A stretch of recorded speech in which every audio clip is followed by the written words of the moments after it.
As this coronavirus spreads, the most reported coronavirus, well over and more than 2,009 deaths. And the anxiety levels sweeping the country.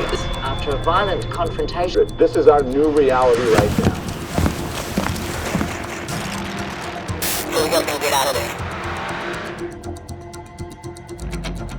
I think I found it. I found the last one.